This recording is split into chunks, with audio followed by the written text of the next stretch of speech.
Hello students, अभी second year economics paper first में पिछली वीडियो में हमारा टॉपिक चल रहा था modern theory of business cycle Hicksian viewpoint. आज हम उसकी एज्यूम्शंस यानी कि मान्यताओं के बारे में बताएंगे। सुनिए, व्यापार चक्र का आधुनिक सिद्धांत निम्नलिखित मान्यताओं पर आधारित है। नंबर 1, वर्तमान उपभोग पिछली आय का फलन है। नंबर 2, बचत और विनियोग गुणक इस रूप में है कि अर्थव्यवस्था में संतुलन पथ से दूर आर्थिक क्रियाओं से सीधे चक्रहीन रूप में जाना संभव है। नंबर 3, गुणक तथा त्वरक के रूप मूल्य स्थिर हैं।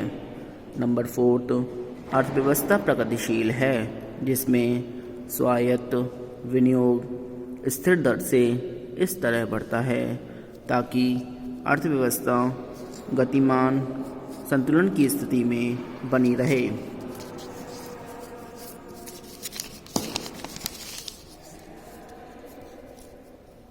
नंबर 5, अर्थव्यवस्था उत्पादन के पूर्ण रोजगार स्तर से आगे नहीं विस्तार कर सकती है। इस प्रकार पूर्ण रोजगार सीमा अर्थव्यवस्था के ऊपर की ओर गति पर नियंत्रण का कार्य करती है। नंबर 6, आर्थिक क्रियाओं के संकुचन की दशा में त्वरक की क्रियाशीलता विस्तार अवस्था की क्रियाशीलता से भिन्न होती है और ये भिन्नता आर्थिक क्रियाओं के चढ़ाव और उतार के लिए महत्वपूर्ण है।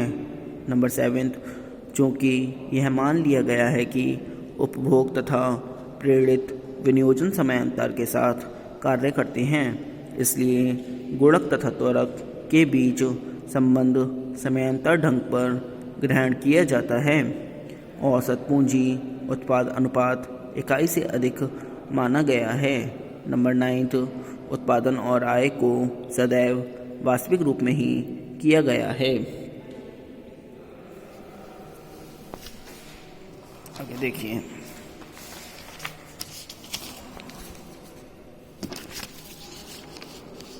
अब इसकी आती हैं क्रिटिसिज्म यानी कि आलोचनाएं। सुनिए इसमें। नंबर 1, त्वरक के स्थिर मूल्य की मान्यताएं भी नहीं हैं। आर्थिक परिस्थितियों में परिवर्तन के साथ साथ पूंजी उत्पादन अनुपात में भी परिवर्तन होता है जिससे त्वरक के प्रभाव में परिवर्तन उत्पन्न होते हैं। नंबर 2, व्यापार चक्र की विभिन्न अवस्थाओं में गुणक का मूल्य स्थिर माना गया है। आधुनिक अर्थशास्त्रियों द्वारा किए गए अध्ययन इस बात को प्रमाणित करते हैं कि आय में परिवर्तन होने पर सीमांत उपभोग प्रवृत्ति स्थिर नहीं रहती है। नंबर 3, स्वायत्त निवेश तथा प्रेरित निवेश के बीच विभाजन की स्पष्ट रेखा नहीं खींची जा सकती है। प्रत्येक निवेश अल्पकाल में स्वायत्त निवेश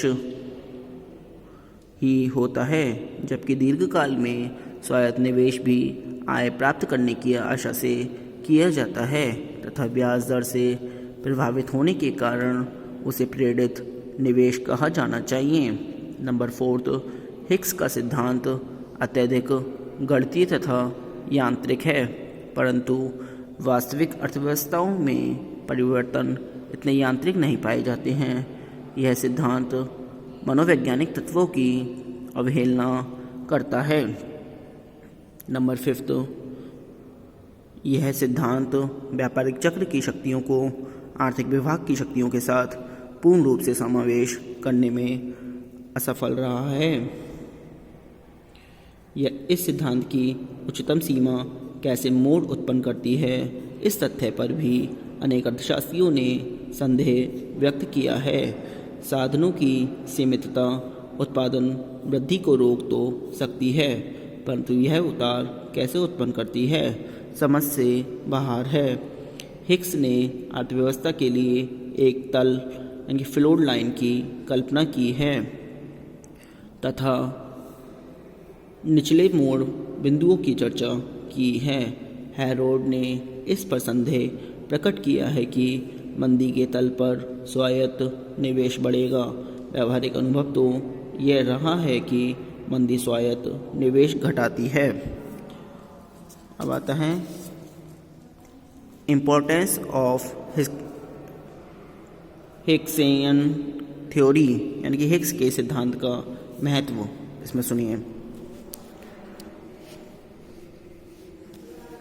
नंबर 1, हिक्स ने व्यापारिक चक्र के मोड़ बिंदुओं की गुणोत्तरक सिद्धांत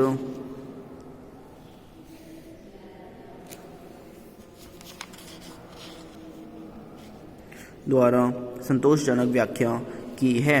नंबर 2, यह मॉडल संकेत करता है कि तकनीकी विकास तथा अन्य उत्पादन के साधनों के बिना अर्थव्यवस्था दीर्घकाल तक मंदी से ग्रस्त रह सकती है।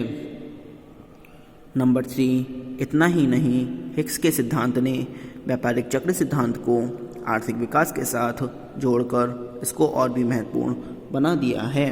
नंबर 4, हिक्स ने सिद्ध किया कि अतिरिक्त उत्पादन क्षमता चढ़ाव को उत्पन्न होने में देरी करता है। यह हिक्स की व्यापारिक चक्र सिद्धांत को महत्वपूर्ण देन समझी जाती है। निष्कर्ष इसका उपयुक्त आलोचनाओं के बावजूद भी निष्कर्ष के रूप में यह कहा जा सकता है कि हिक्स का सिद्धांत व्यापार चक्र का सबसे पूर्ण व व्यवस्थित सिद्धांत है और यह पिछले सभी सिद्धांतों से श्रेष्ठ है।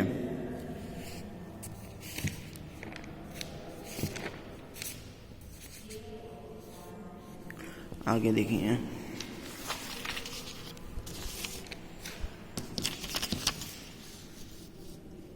अगला टॉपिक है हमारा meaning of value of money, यानी कि मुद्रा मूल्य का अर्थ। सुनिए। इसमें अर्थशास्त्रियों द्वारा मुद्रा मूल्य को 3 अर्थों में प्रयुक्त किया जाता है।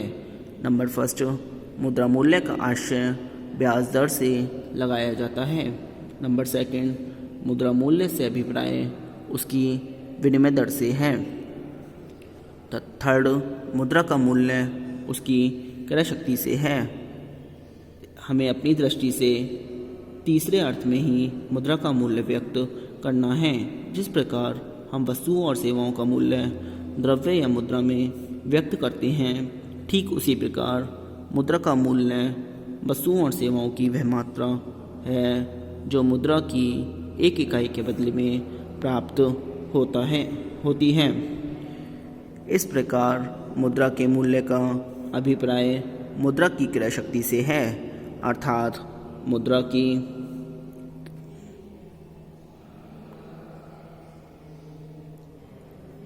एक निश्चित इकाई के बदले में जितनी वस्तुएं और सेवाएं क्रय की जाती हैं वही मुद्रा का मूल्य है।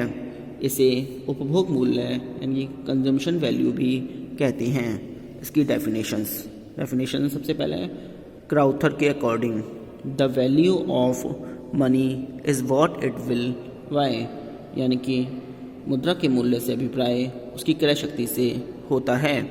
नंबर 2, रॉबर्टसन के according by value of money we mean the amount of things in general which will be given in exchange for a unit of money, यानी कि मुद्रा के मूल्य से हमारा तात्पर्य वस्तुओं की उस मात्रा से होता है जो सामान्य रूप से एक इकाई के बदले में प्राप्त होती है।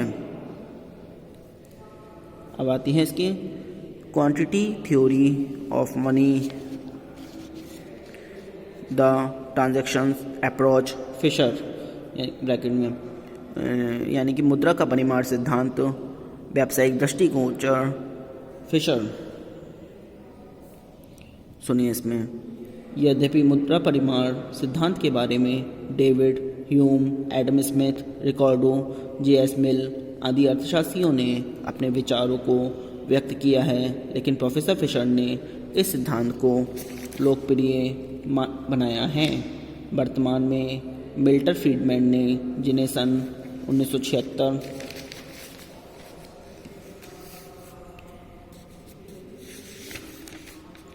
में अर्थशास्त्र में विशेष योगदान के कारण नोबेल पुरस्कार प्रदान किया गया था। मुद्रा के परिमाण सिद्धांत का नया रूप प्रदान किया। प्रोफेसर इरविंग फिशर ने 1911 में प्रकाशित अपनी पुस्तक the purchasing power of money में मुद्रा परिमाण सिद्धांत के नकद व्यवसाय दृष्टिकोण या व्यावसायिक दृष्टिकोण ट्रांजैक्शन अप्रोच का प्रतिपादन किया है।